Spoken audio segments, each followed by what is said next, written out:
Puji syukur 357.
Amin.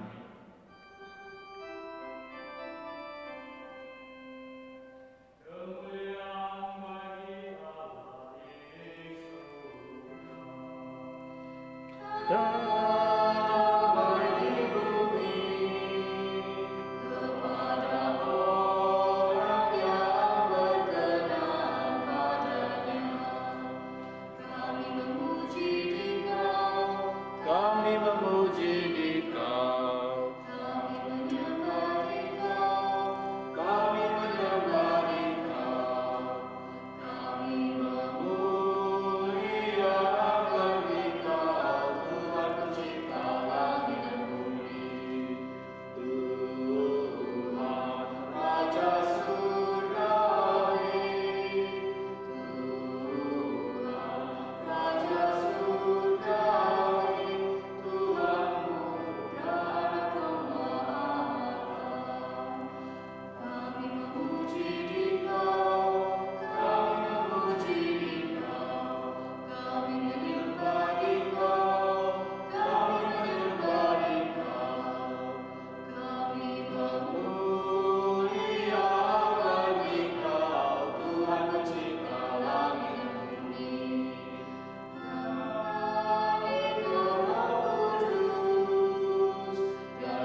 ayat 10 sampai 13 dilanjutkan dengan ayat 19 sampai dengan 20 dan dilanjutkan lagi dengan ayat 30 sampai 31. Ia senang bekerja dengan tangannya.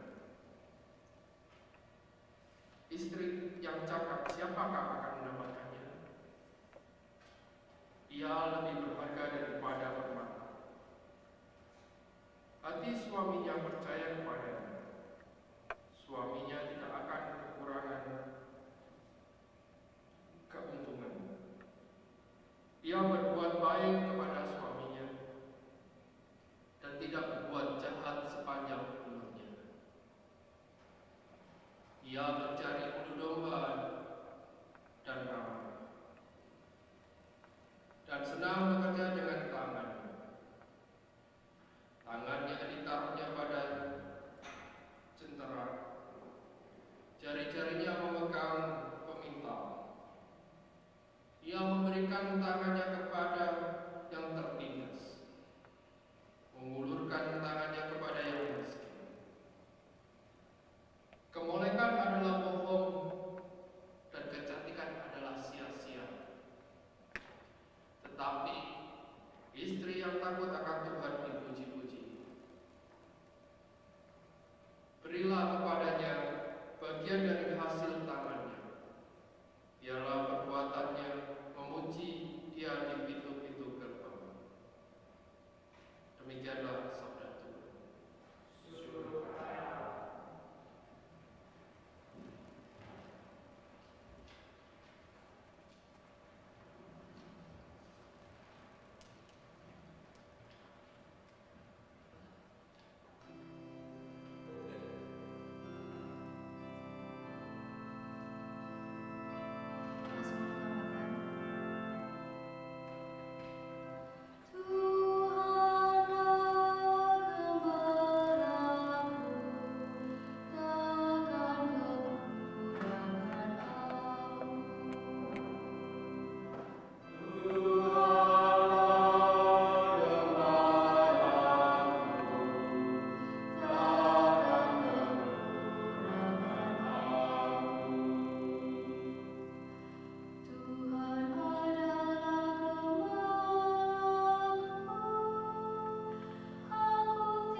pembacaan dari surat pertama Rasul Paulus kepada jemaat di Tesalonika. Saudara-saudari, tentang zaman dan masa kedatangan Tuhan tidak perlu dituliskan kepadamu, karena kamu sendiri tahu benar-benar bahwa hari Tuhan datang seperti pencuri di malam hari. Apabila mereka mengatakan semuanya damai dan aman, maka tiba-tiba mereka ditimpa oleh kebinasaan, seperti seorang perempuan yang hamil ditimpa oleh sakit bersalin. Mereka pasti tidak akan luput. Tetapi kamu, saudara-saudari, kamu tidak hidup di dalam kegelapan, sehingga hari itu tiba-tiba mendatangi kamu seperti pencuri, karena kamu semua adalah anak-anak terang dan anak-anak siang. Kita bukanlah orang-orang malam atau orang-orang kegelapan. Sebab itu, baiklah jangan kita tidur seperti orang-orang lain, tetapi berjaga-jagalah dan sadarlah. Demikianlah sabda Tuhan. Syukur pada Allah.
Pada suatu hari, Yesus mengemukakan perumpamaan berikut kepada para murid-Nya.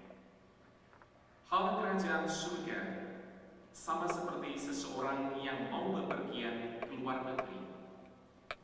Ia memanggil hamba-hambanya dan mempercayakan hartanya kepada mereka. Yang seorang diberinya 5 talenta, yang seorang lagi 2, dan yang seorang lain lagi 1, masing-masing menurut kesanggupannya. Lalu ia berangkat. Segera pergilah hamba yang menerima 5 talenta itu. Ia menjalankan uang itu lalu beroleh laba 5 talenta. Hamba yang menerima 2 talenta itu pun berbuat demikian juga dan berlaba 2 talenta. Tetapi hamba yang menerima 1 talenta itu pergi dan menggali lubang di dalam tanah, lalu menyembunyikan uang tuannya. Lama sesudah itu, pulanglah tuan hamba-hamba itu, lalu mengadakan perhitungan dengan mereka. Hamba yang menerima 5 talenta itu datang dan ia membawa laba 5 talenta, katanya, "Tuan, 5 talenta Tuhan percayakan kepadaku. Lihat, aku telah beroleh laba 5 talenta." Maka kata tuannya baik sekali perbuatanmu itu, hai hambaku yang baik dan setia. Engkau telah setia dalam perkara kecil. Aku akan memberikan kepadamu tanggung jawab dalam perkara yang besar.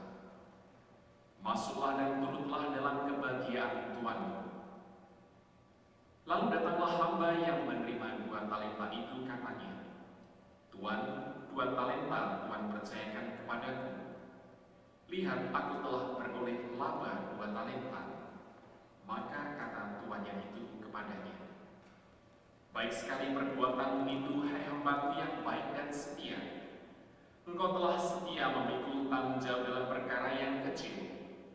Aku akan memberikan kepadamu tanggung jawab dalam perkara yang besar. Masuklah dan turutlah dalam kebahagiaan Tuhanmu. Kini datanglah juga hamba yang menerima 1 talenta itu dan berkata, Tuan, aku hamba, bahwa Tuhan adalah manusia yang kejam, yang menuai di tempat di mana Tuhan tidak menabur, dan yang memungut dari tempat di mana Tuhan tidak menanam. Karena itu, aku takut dan pergi menyembunyikan talenta Tuhan itu di dalam tanah. Ini terimalah kepunyaan Tuhan. Maka jawab tuannya itu, hai kamu hamba yang jahat dan malas. Jadi kamu sudah tahu bahwa aku menuai di tempat di mana aku tidak menabur, dan memungut dari tempat di mana aku tidak menanam. Karena itu, sudahlah seharusnya uangku itu kau berikan kepada orang yang menjalankan uang, supaya sekembaliku aku menerimanya serta dengan bunganya. Sebab itu ambillah talenta itu daripadanya dan berikanlah kepada orang yang mempunyai 10 talenta itu. Karena setiap orang yang mempunyai, kepadanya akan diberi, sehingga ia berkelimpahan. Tetapi siapa yang tidak mempunyai, apapun juga yang ada padanya akan diambil daripadanya. Dan campakkanlah hamba yang tidak berguna itu ke dalam kegelapan yang paling gelap. Di sanalah akan terdapat ratap dan kertak gigi. Berbahagialah kita yang mendengarkan sabda Tuhan dan tekun melaksanakannya. Terangkanlah sabda-Mu ya Tuhan, dalam hati kami. Para saudara yang terkasih dalam Kristus, saat ini di Indonesia hidup dan kehidupan serba susah. Harga BBM naik, akibatnya terjadi PHK di berbagai perusahaan. Salah satu yang terkena PHK adalah, sebut saja, Paimo. Bulan ini Paimo tidak bisa lagi mengirim uang untuk istrinya di kampung halamannya. Ia hanya bisa mengirim surat, isinya demikian. Istriku Dinda tercinta, maafkan Kanda sayang, bulan ini Kanda tidak bisa mengirim uang untuk kebutuhan keluarga di rumah. Kanda hanya bisa mengirim 1000 ciuman. 1000 ciuman. Yang paling tercinta, Kanda Paimo. Seminggu kemudian, Paimo mendapatkan surat balasan dari istri tercintanya. Demikian ditulisnya. Kanda Paimo sayang, terima kasih atas kiriman 1000 ciuman Kanda. Untuk bulan ini, Dinda akan menyampaikan laporan pengeluaran keluarga sebagai berikut. Tukang minyak bersedia menerima 2 ciuman setiap kali membeli 5 liter minyak tanah. Tukang listrik mau dibayar dengan 4 ciuman per tanggal 10 setiap bulannya. Pemilik kontrakan rumah mau dibayar cicilan dengan 3 kali ciuman setiap harinya. Engkoh pemilik toko bahan makanan tidak mau dibayar pakai ciuman. Ia maunya dibayar dengan yang lain. Ya, terpaksa Dinda berikan saja. Hal yang sama juga Dinda berikan buat kepala sekolah dan gurunya si Udin yang sudah 3 bulan nunggak uang sekolah. Kanda bersayang, besok Dinda mau ke Pegadaian untuk tukerin 200 ciuman dengan uang tunai. Karena yang punya Pegadaian sudah bersedia menukarkan 200 ciuman plus bayaran lainnya dengan uang Rp650.000. Lumayan buat ongkos bulan. Keperluan pribadi Dinda bulan ini mencapai 50 ciuman. Kanda tersayang, bulan ini Dinda merasa yang paling kaya di kampung karena sekarang Dinda memberikan piutang ciuman kepada banyak pemuda di kampung kita dan siap ditukar kapanpun Dinda butuhkan. Dari Kanda masih ada 125 ciuman. Apakah Kanda punya ide? Atau saya tabung saja ya? Dari yang tercinta, Dinda seorang. Para saudari yang terkasih dalam Kristus, kalau kita menyimak bersama cerita Paimo dan istrinya Dinda dengan modal 1000 ciuman kiriman Paimo ini, pikiran kita langsung ke arah hal yang negatif, yaitu melihat situasi Paimo yang sudah di PHK. Ia hanya mengirimkan 1000 ciuman dan bukannya uang untuk istri dan anaknya. Maka logika wajar kita mengarah pada inisiatif Dinda istrinya untuk menjual diri atau menukar ciuman dengan uang atau kewajiban lain yang harus dipenuhi. Padahal kalau kita cermati bersama, Nyonya Paimo ini alias Dinda ini orang yang cukup accountable, jujur dan terpercaya apa adanya, penuh dedikasi dan tanggung jawab akan segala yang ia terima dari suaminya.